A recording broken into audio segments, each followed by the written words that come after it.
नमस्कार दोस्तों। आज हम लोग बात करेंगे इजराइल और लेबनान का जो टेंशन है वो 34 साल बाद एक टेबल पर ऐतिहासिक बातचीत में बदलने वाला है। क्या ये ऐतिहासिक बातचीत युद्ध विराम में बदलेगा या फिर ये वर्ल्ड वार 3 का रूप लेगा? ये तो आगे का विषय है, लेकिन हम लोग जानेंगे कि आखिर इजराइल और लेबनान के बीच में ये टेंशन क्यों है और बार-बार इजराइल और लेबनान के बीच में टेंशन क्यों उत्पन्न होता है। सबसे पहले जाने कि इजराइल और लेबनान जो है दोनों एक दूसरे के देश का बाउंड्री साझा करते हैं और दोनों देशों के बीच में कहीं ना कहीं बाउंड्री विवाद भी है। और लेबनान में एक पावरफुल शक्ति है जिसका नाम है हिजबुल्लाह, यानी कि इजराइल जो है हिजबुल्लाह को आतंकी संगठन मानता है। वहीं हिजबुल्लाह जो है वो लेबनान में राजनीतिक पकड़ इतना मजबूत रखा हुआ है कि वो वहाँ आतंकी संगठन नहीं है, वहाँ हिजबुल्लाह जो है पावरफुल संगठन है और देशभक्त के नाम से जाना जाता है संगठन को। इसके पास अपना आर्मी है, अपना सेना है और पावरफुल है। हिजबुल्लाह को सपोर्ट करने वाला ईरान है। ईरान वही जो ईरान और अमेरिका के बीच में वार हुआ और ईरान जो है तबाही के कगार पर आ गया।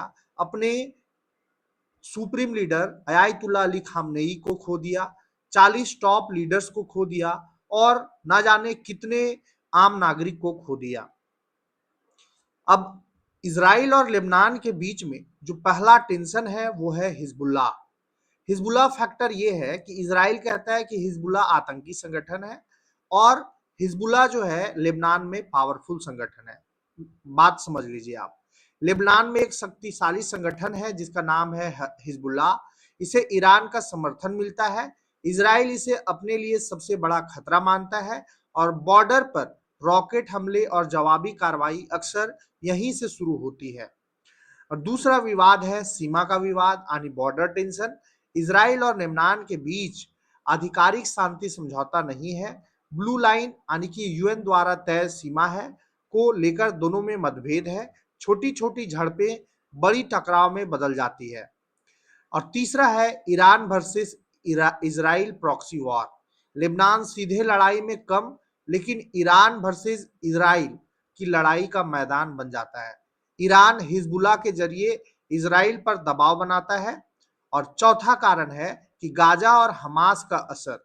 जब भी इजराइल हमास यानी कि गाजा में युद्ध होता है, हिजबुल्लाह भी इजराइल के खिलाफ सक्रिय हो जाता है। इससे नॉर्थ लेबनान बॉर्डर पर भी तनाव बढ़ता जाता है। और पांचवा है हिस्ट्री यानी कि पिछला इतिहास। 1982 में इजराइल ने लेबनान में घुसकर ऑपरेशन किया था। 2006 में बड़ा युद्ध हुआ इजराइल वर्सेस हिजबुल्लाह, तब से दोनों के बीच दुश्मनी बनी हुई है। अब ये इतना लंबा वॉर और इतना बड़ा टेंशन कल, यानी कि डोनाल्ड ट्रंप, आप समझ रहे हैं कि ये सुप्रीम लीडर है अभी वर्ल्ड के, ये अमेरिका के सुप्रीम लीडर नहीं है, वर्ल्ड के सुप्रीम लीडर इनको माना जा रहा है क्योंकि ये अपना वर्चस्व कायम करना चाहते हैं। अभी इजराइल और अमेरिका का वार हुआ, कैसे पीछे हटे आप तो जान ही रहे हैं, इसमें तो जनाने की बात है नहीं। लेकिन इनका एक सोशल मीडिया प्लेटफॉर्म ट्रूथ पर एक बयान आया कि इजराइल और लेबनान के बीच एक ऐतिहासिक मीटिंग होने जा रही है ना। अब ये मीटिंग कितना कामयाब रहेगी और कितना मतलब प्रोडक्टिव रहेगी, ये तो आने वाला विषय, आने वाला टाइम बताएगा, लेकिन इनके द्वारा जानकारी साझा कर दिया गया है। पिछले 24 सालों में यह पहली बार है जब दोनों देशों के बड़े लीडर्स के बीच इस लेवल पर बातचीत होगी।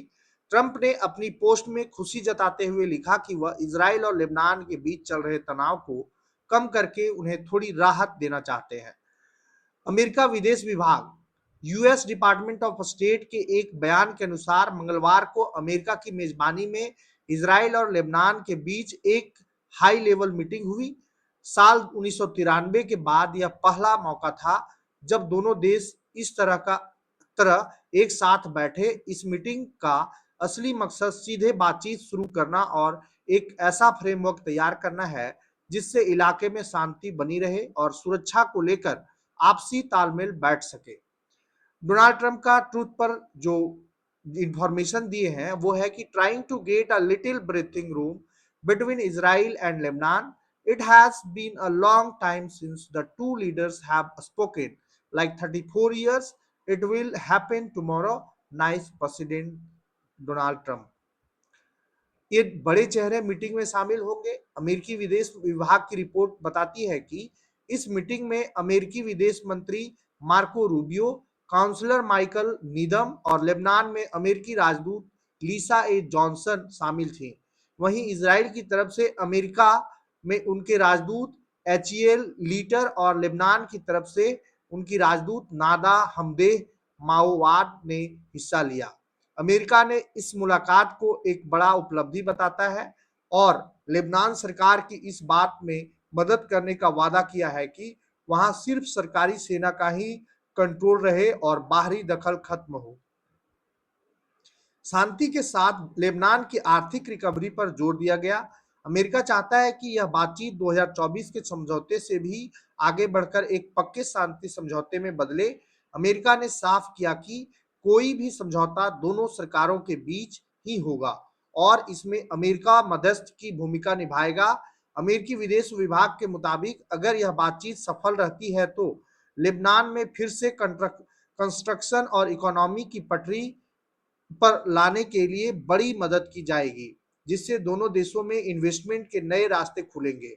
इसराइल और लेबनान की अपनी अपनी शर्तें हैं। इसराइल ने मीटिंग में अपनी बात दोहराते हुए कहा कि लेबनान में मौजूद सभी प्राइवेट हथियारबंद ग्रुप को खत्म करना होगा और आतंकी नेटवर्क को जड़ से मिटाना होगा। इसराइल ने शांति के लिए डायरेक्ट बातचीत करने की इच्छा जताई है।